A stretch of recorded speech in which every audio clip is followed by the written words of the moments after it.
कक्षा 6 गणित विषय में हमारा टॉपिक चल रहा था लैसे तथा मैसे, लघुत्तम समापवर्त और महत्तम समापवर्तक, LCM और HCF, lowest common multiple, highest common factor. तो प्रश्नावली आपकी है 10F, तो उसी पर आधारित है। तो देखिए, ये कहता है एक प्राथमिक विद्यालय कक्षा 1 में 120, कक्षा 2 में 90 छात्र हैं।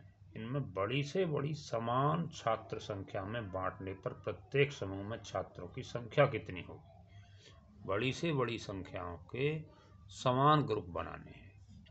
इसका मतलब ये हुआ कि इसमें 120 का और 90 का में से ज्ञात करेंगे। तो यहाँ भाग विधि से करते हैं। 90 × 90 हो गया। ये बचा क्या आपके पास 30।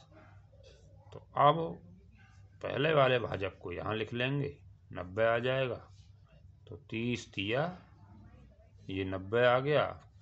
इस तरह अंतिम भाजक जो हुआ, नहीं, अंतिम भाजक क्या होता है, में से। कितना आ गया इसका 30, नहीं। तो प्रत्येक समूह में विद्यार्थियों की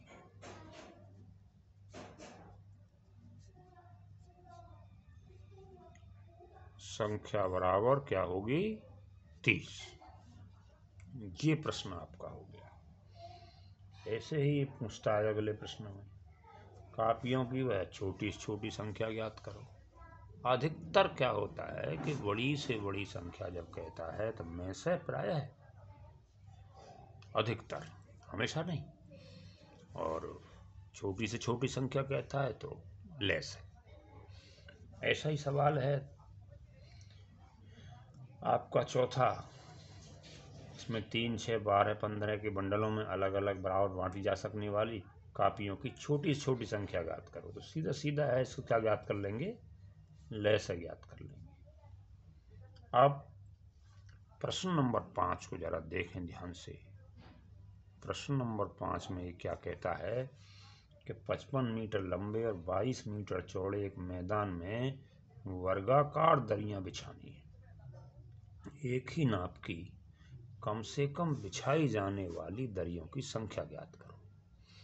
अब एक ही नाप की वर्गाकार दरियों की कम से कम संख्या के लिए दरियों का बड़े से बड़ा आकार होना चाहिए।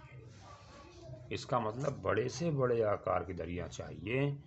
तो आपको 55 और 22 का क्या निकालना होगा, में से निकालना होगा। और जब 55 का और 22 का में से निकालेंगे तो इसके तो जो अभाज्य गुणनखंड होंगे 11 पंजे 55, और जब 22 के फैक्टर करेंगे तो 2 × 11। तो आपका जो में से आया वो आया 11। अब क्या करना, अब ये करना, इसने 55 मीटर लंबा और 22 मीटर चौड़ा मैदान दिया है नहीं। तो मैदान का जो क्षेत्रफल निकालेंगे आप, तो ये मैदान का क्षेत्रफल निकलेगा 55 और गुणा 22, और 55 दूनी 110। अच्छा, ये हो जाएगा कितना, 1210 वर्ग मीटर। ये तो हो गया। अब जो में से आया इनका वो 11 आया। अब 11 उसकी भुजा होगी, और एक शर्त इसने रखी है कि वर्गाकार दरियां बिछानी है। तो दरी का जो क्षेत्रफल हुआ वो वर्ग का क्षेत्रफल, वर्गाकार बिछानी है नहीं। तो ये हुआ 11 × 11। ठीक है जी। तो आप वर्ग लिख सकते हैं यहाँ, हैं, दरी वर्गाकार है तो ये हुआ 121। अब 121 वर्ग मीटर एक दरी का क्षेत्रफल आया, ठीक है नहीं। अब दरियों की संख्या कितनी होगी?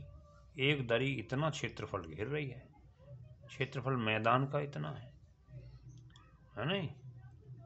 तो दरियों की संख्या आपको निकालनी है, तो दरियों की संख्या बराबर क्या करेंगे? मैदान का क्षेत्रफल और बटे एक दरी का क्षेत्रफल। एक दरी का क्षेत्रफल, ये 1210 और ये 121, इससे ये 10 बार कट जाएगा, तो उत्तर क्या आ जाएगा? 10 की संख्या में आपको दरियां बिछानी है। ऐसे ही अगले प्रश्न में कहता है कि 6 घंटी 8वें में एक साथ बजने आरंभ हुई यदि वो 2, 4, 6, 8, 10 और 12 सेकंड के अंतराल से बजती हैं तो 30 मिनट में कितनी बार इकट्ठा बजेंगी, है ना जी। तो इसका मतलब ये हुआ कि एक साथ पुनः बजने के लिए हमें इनका लय निकालना होगा, और जब इनका लय निकालेंगे तो चलो निकाल लेते हैं। ये संख्या है आपकी कितनी?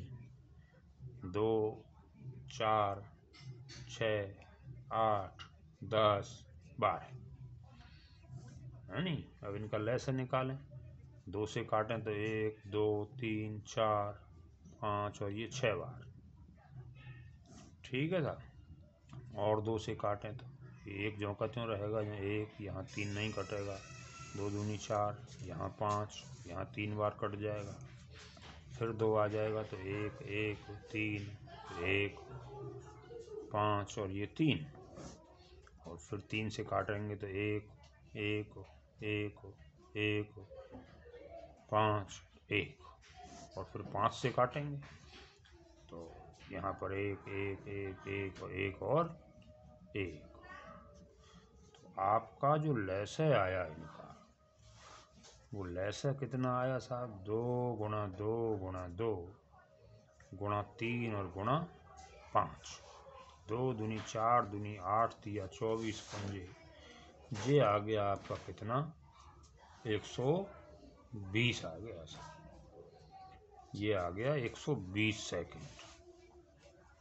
120 सेकंड का मतलब ये हुआ हैं, जानते हैं आप, तो 120 और बटे 60 अर्थात 2 मिनट। तो ये 2 मिनट पर बजेंगी एक साथ। जब 2 मिनट पर एक साथ बजेंगी तो उसने कहा 30 मिनट में कितने बार बजेंगी, है नहीं।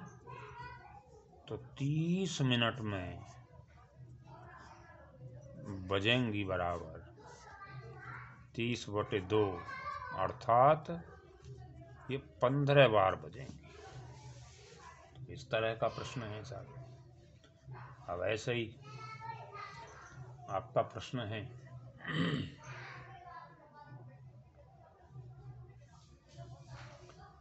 छठा सवाल देख लिया आपने। 200, 250, 3 चक्कर लगाते हैं। किसी दिन एक तारे के एक ही ओर एक साथ हों, एक सीध में हों, तो कितने दिनों में वो उसी स्थिति में आएंगे, अर्थात लय से इसका निकल जाएगा। कपड़े के 3 थानों में क्रमशः इतने इतने कपड़ा है, बड़ी से बड़ी नाप का कपड़ा बताइए, फीता बताइए जो तीनों थानों के कपड़ों को पूरा पूरा नाप सके। तो क्या निकाल देंगे इसका? बड़ी से बड़ी माप के लिए क्या निकाल देंगे इसका? मैं से निकाल देंगे। 9वां प्रश्न जरा देख लीजिएगा। इसमें क्या कहता है? ये कहता है कि एक टोकरी में आमों की एक बालिका 4, 6 और 9 की ढेरियों में सजाती है।